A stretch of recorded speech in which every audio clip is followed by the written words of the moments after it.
सोलापूर शहरामध्ये वाहतुकीचा बोजबारा उडलेला आहे। अनेक ठिकाणी अनेक मुख्य चौकामध्ये वाहतुकीच्या वर्दळीमुळे वाहतुकीची कोंडी होत आहे। असे असताना आपल्या सोलापुरातील वाहतूक पोलीस कर्मचारी हे नागरिकाकडून एक प्रकारे कागदपत्र तपासणीच्या नावाखाली नागरिकांची लूट करत आहेत, त्यांच्याकडनं खंडणी गोळा करत आहेत। अशा वाहतूक कर्मचाऱ्यावर कडक कारवाई होऊन त्यांच्यावर शिस्तभंगाची कारवाई व्हावी या आशयाचे निवेदन आम्ही महाराष्ट्राचे मुख्यमंत्री व सोलापूरचे जिल्हाधिकारी यांना संभाजी ब्रिगेडच्या वतीने आज या ठिकाणी दिलेलं आहे। सोलापूर शहरामध्ये अनेक ठिकाणी जर आपण पाहिलात तर एका आडोशाला कोपऱ्यामध्ये 10-12 वाहतूक पोलीस कर्मचारी थांबून अचानक रस्त्याच्या मध्ये येऊन नागरिकाकडनं कागदपत्र तपासणीच्या नावाखाली त्यांची अडवणूक करीत आहेत। असे करीत असताना अनेक अपघात झालेले आहेत, कारण अचानक ब्रेक दाबल्यामुळे पाठीमागची वाहनं एकमेकावर आदळलेले आहेत।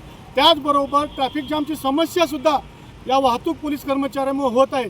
वाहतूक पोलीस कर्मचारी हे प्रत्येक चौकातील वाहतुकीचे नियमन करण्याच्या ऐवजी वाहतुकीच्या तपासणीच्या नावाखाली कसं माया गोळा करता येईल आणि आपले स्वतःचे खिसे कसे भरता येईल याचाच प्रयत्न करत असताना दिसून येत आहेत। अनेक ठिकाणी सिग्नल जिथं चालू आहे जिथं वाहतूक जाम आहे, ट्रॅफिक जाम आहे, त्या ठिकाणी वाहतुकीचे नियमन न करता अनेक पोलीस कर्मचारी रस्त्याच्या चौकामध्ये कडेला खुर्ची टाकून बसलेले दिसून येत आहेत। त्याचबरोबर सोलापूर शहरामध्ये बाहेरून राज्यातून जे प्रायव्हेट गाड्या येतात देवदर्शनाला, त्यांची कागदपत्र तपासणीच्या नावाखाली अडवून त्यांची पिळवणी करण्याचं काम हे सोलापुरातील वाहतूक पोलीस करत आहेत। त्यामुळे सोलापूर शहराचं नाव व प्रतिमा इतर जिल्ह्यामध्ये इतर राज्यामध्ये मलिन होत आहे। त्यामुळे अशा लोकसेवकावर कडक कारवाई ही झालीच पाहिजे।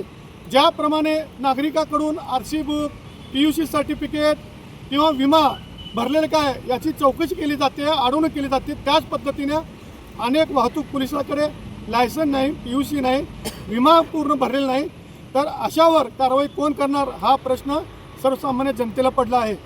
त्याचबरोबर सोलापूरमध्ये मॉडिफाय सायलेन्सर बुलेटवर कारवाई केली जाते। अनेक पोलीस कर्मचारी आणि वाहतूक पोलीस कर्मचाऱ्यांची वाहनंसुद्धा मॉडिफाय सायलेन्सरची बुलेटची आहेत, त्यांच्यावरही पोलीस आयुक्तांनी कारवाई केली पाहिजे।